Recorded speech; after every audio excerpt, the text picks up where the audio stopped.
You won't post anything, babe? O, nakakamot ka kaagad sa batok mo. Wala pa nga ako masyado sinasabi, Blaze eh. Ipapagawa ka na naman eh. Para namang labag na labag sa kalooban mo. Nakakainis ka na kasi. Kasi mag-iisang taon na tayo pero miski isang photo ko ayaw mong i-post or i-story. Miski sa wallpaper mo ayaw mo. You don't even take pictures of me. Or you don't even compliment me. Ano ba Leia? Nakakarindi na yung boses mo. Alam mo ba yun ha? Ayaw ko nga. Ayaw kong i-post ka kasi ang hassle. Mag-picture ka na lang sarili mo. I-story mo, i-post mo, i-hype mo sarili mo. Pero kapag ibang babae, nagagawa mo mag-comment sa mga post nila. Na ang ganda nila, na ang cute nila, na bagay sa kanila yung mga damit nila. Pero sa akin, ang hassle? Gadrama ka na naman. Karindi! Sakit sa tenga. Easy. Maliit na bagay lang naman yung hinihingi ko. I just want you to appreciate me. Diyos ko, parang yun lang. Never mo akong tinrato na girlfriend mo. Alam mo ba yan? Tiga utos, pwede pa. Katleya, bili mo nga ako ng Yossi. Katleya, bili mo kami ng mga kaibigan ko ng alak. Katleya, ninisin mo yung kwarto ko. Katleya, gawin mo yung assignment ko. Paano ba kita natiis?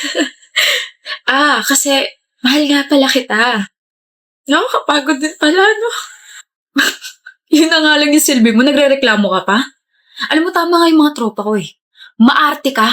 Kaya dapat sa'yo palaging inuutusan para magtanda. Dalawang sampal lang yan, baka magreklamo ka pa. Break na tayo, lul. Let's go. Bakit? Ang ganda mo, miss. Sino ka nga ulit? Pangalan ko po Katleya. Girlfriend mo po, Dylan. Girlfriend kita? Kaganda naman na ba? Bagay sa'yo yung dress mo. Siyempre, ikaw bumili. Uy, kahit di ko yung binili, bagay sa'yo lahat ng mga pinipili mong damit. Max, isang pose nga dyan. Yung heart pose mo naman, miss. Yan. Bi, dito ka dali, picture kita. Nahiya ako, biyan daming tao. Ano sabi ko? Flaunt and pose.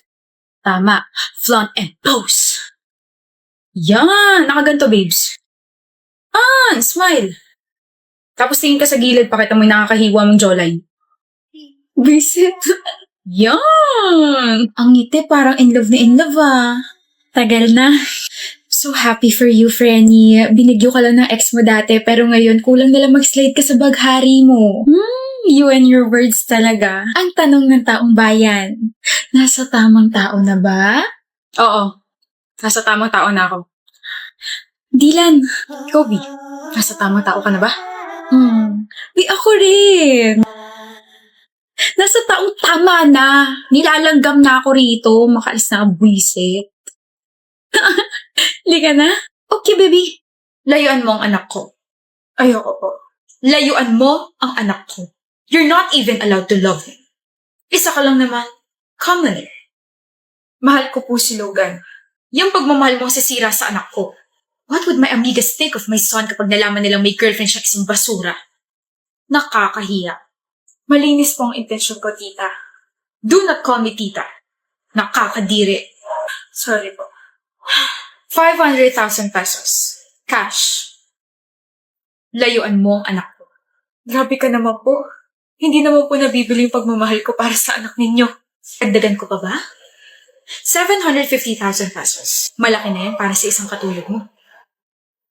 I heard may sakit yung tatay mo. Kailangan mo yan. Be practical. Madam, marami pang iba dyan, Ophelia. At kilala ko ang anak ko. He won't settle for someone like you.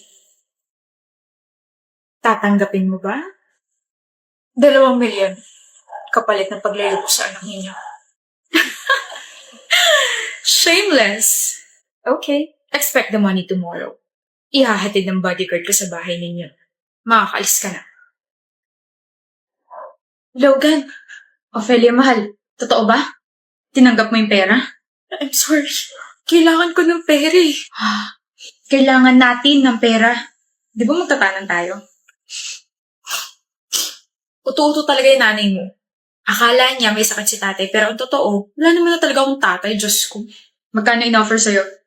500K. Tapos ginawa niya 750, pero sabi ko gusto ko ng 2 million. Ang laking pera na nun para makapagsimula tayo, di ba? Anyway, bukas niya pa mabibigay yung pera, kaya stay low-key ka muna ha. Huwag kang papahalta, tapos kapag nabigay na, Saka ka na pumunta rito tapos umalis na tayo papunta ibang bansa. Akala mo talaga makikipagtanan ako sa isang gold digger? Ano?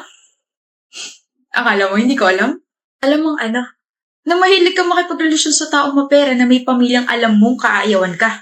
Kapag nakuha mo na yung pera sa kanila, iiwan mo na yung taong mahal mo. Logan, nauto ko naman yung mama mo. Sa tingin mo, nauto mo talaga si mama? Sa tingin mo, dadating yung pera? Kasi planado na lahat simula pa nung una. From our first meeting to my mom's fake evil attitude. Galing, di ba? Pero naalala mo si Lorenzo? Yung huling biktima mo? Kaibigan ko yun. You know, it's payback time. Mahal kita. Mahal mo pera namin, Ophelia. Ibigay niya yung 2 milyon. Pinaghirapan ko yun. Pinaghirapan? Don't worry. I left 200 pesos in your bank account. 200 pesos? Pampalubag-loob. At least may nakuha ka, di ba? Hoy, Jessie. Thank you for calling me. How may I help you? Oh. I found your ID sa my field. Here you go. Wait, crush. Ilalagay ko muna sa calendar ko na pinansin mo ako ngayon. I said I found your ID. You found my ID? Yep, here. No, crush. You found me and then I found you. Okay ka lang? I'm not Jessie J, but I think you're now my flashlight. Light? Pero pwede din naman ako maging si Jessie Saragosa. Kasi parang di ko yata kaya pag sa buhay ko wala ka. Jessie Saragosa yun, di ba? Nauntog ka na naman ba? O ano-ano naman pinagsasabi mo? Sinusungitan mo na naman ako, kawawa naman ako. Paalog ka nga sa kaibigan mo para tumino ka naman. Matino ako! Sorry. Na-offend ba kita? Matino ako pero kapag kaharap kita ako ay nawawala sa sarili. Parang, Christian? Yan, ewan ko sa'yo. Alam mo, Christian, kapag ako tumigil sa pangungulit, huyo ka na sa akin. Halata namang ako lang ang nagbibigay sa'yo ng makulay na buhay na parang gulay. No, Jessie. Kapag ikaw hindi ko pinansin, baka umiyak ka. Gustong-gusto mo pa naman ako. Ang yabang ha?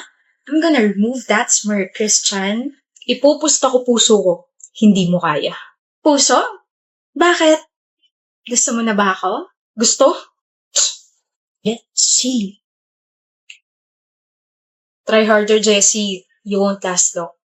Marap ka pa naman. Papansinin mo rin ako. Mukhang ikaw ang iiyak, boy ah. Shut up. Pangalawang araw pa lang. Matirang matibay, di ba? Pero sa pagkakakilala ko kay Jessie, bro, hindi marupok yan. Mataas pride niyan. Kaya ako sa'yo. Pansinin mo na. Umamin ka na. We had a deal. Deal mo mukha mo.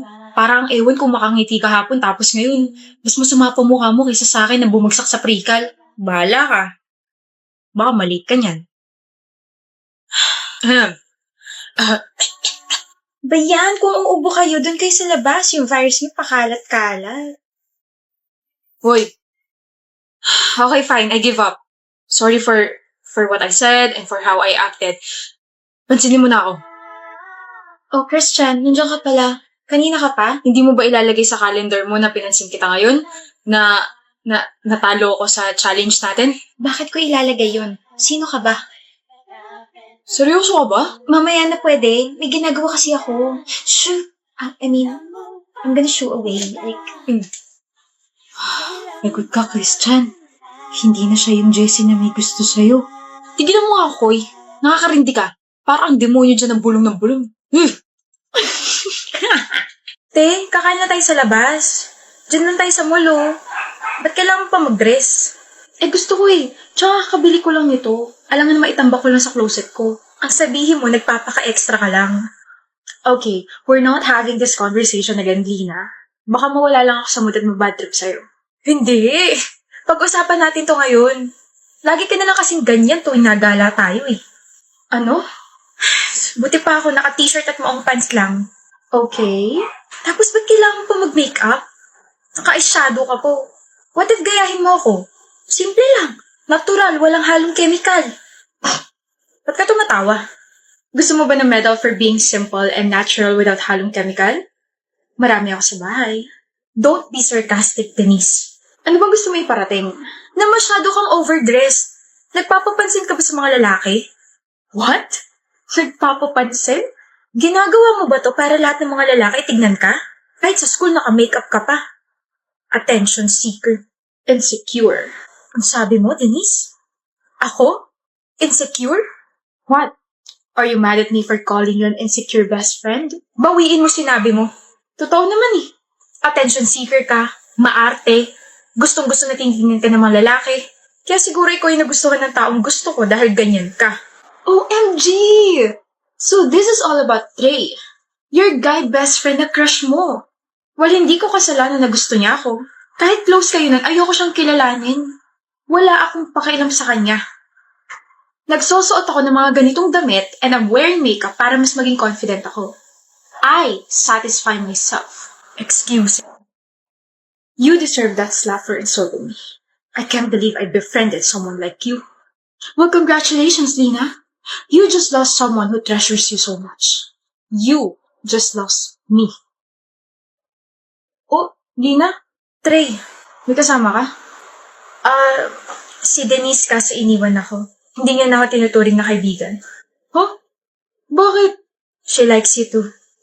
Gusto niya ako? Sabi niya hindi niya maatim na close tayong dalawa. Mas pinili ka niya kaysa sa akin. Kasama niyang kaibigan. Pinagsasalosan niya ako. I can't believe her. May gusto siya sa akin? Oo nga, paulit-ulit. May boyfriend niya siya, Lini. Huh? Si Sam. Yung basketball varsity player. Umamin ako sa kanya kahapon kaso she rejected me. Ang harsh na mga sinabi niya sa akin wala raw siyang pakialam sa feelings ko. Kaya di ako naniniwala may feelings siya sa akin. In love na in love siya kay Sam eh. I messed up, Trey. What? I messed up.